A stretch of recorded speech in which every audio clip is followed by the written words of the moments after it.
Africans to seek to regain their independence from the colonial masters. Historians will remind us that we were first enslaved, that Africans were taken, and this we seldom say. The first civilization to take Africans out of this continent were the Arabs.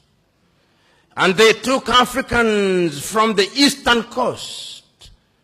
And it is said that in that part of the world, there are not many Africans who remained, because it was in the business of the Arab enslaver to castrate Africans. We never say that, but we must say it because it is historically significant. Then the Europeans came, the Portuguese came, the Spaniards came, the Germans came, the French came, the Belgians came. Africa became the hunting ground for the European colonizers, and we were the spot. We built, our ancestors built the United States of America. Our ancestors built Europe. And when slavery had lost its shine and sheen, the Europeans abolished it. But they replaced it with yet another pernicious enterprise, the colonization of Africa. The Europeans sat in Berlin, in Germany, in 1884, and they looked at the map of Africa and parceled it out. The British had their share, the Germans had their share, and Tanzania or Tanganyika was their share, as was Rwanda and Burundi. The Spaniards were Johnny-come-latelys in the arena, and they got little Equatorial Guinea and Southwest Africa. The French were here, the Portuguese were here, and we were colonized. This time round, they did not take us away. They came here, and they controlled us, and they told us, not in so many words, that we were children of a lesser God. And we were treated as if we were children of a lesser God. In fact, they told us that on the day of creation, we were merely hewers of wood and drawers of water.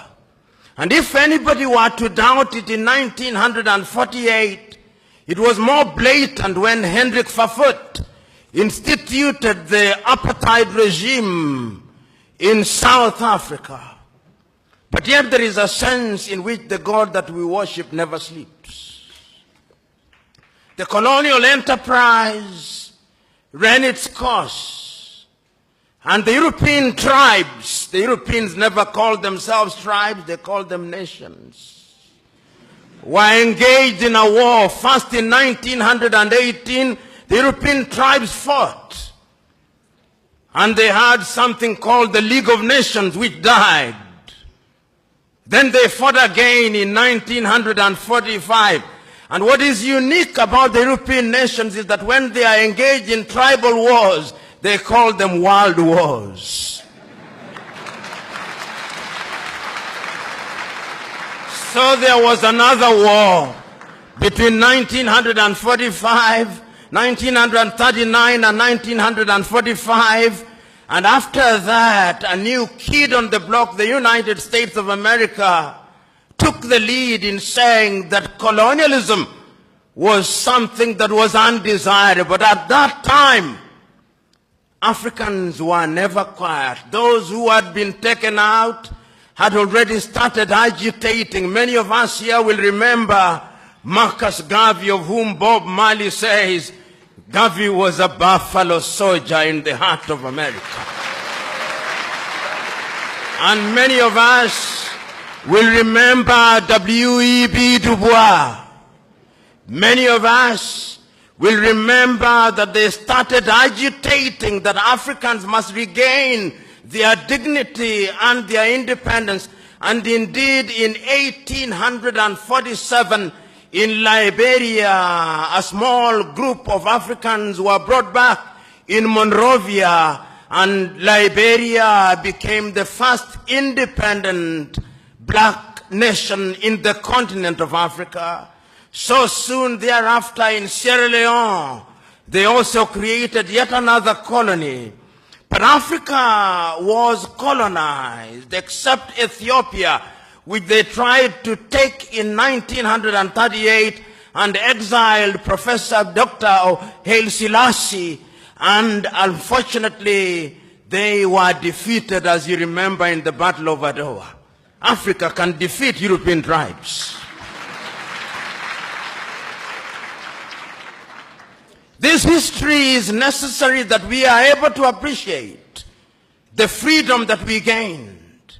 So that Garvey came, W.E.B. Du Bois came, but there was another crop after the 1940s who had had the advantage of European education. And there were people in Europe also who are beginning to recognize that indeed equality was necessary. And this was not anything new. In 1776 in the United States of America, the American state sitting in Philadelphia in the United States of America declared unto themselves that all men are born equal, that they are endowed by their Creator with certain unalienable rights, that among those are life, liberty, and the pursuit of happiness. A few years later in France, after the revolution, they also recognized that we were to be equal, so that the colonized nations which had now taken Africans thought that they were safe. They had taken Leopold Sédar Senghor from Senegal to Paris, and they thought that they were creating a little Frenchman. Little did they know that they were creating somebody who would want to overthrow them. They took Félix Houphouët-Boigny from Côte d'Ivoire, and they thought that they were creating somebody who would be subservient to them. They took Ahmed Sékou Touré and Modibo Keïta, and they thought they were safe. Little did they know that they were creating the future leaders and agitators against French colonization. And it did not stop there. The Portuguese also took Agostinho Neto and Amilcar Cabral and Eduardo Mondlane to Lisbon. Little did they know that those individuals would be the catalyst that would be necessary in the process of decolonization. The British also had their fair share.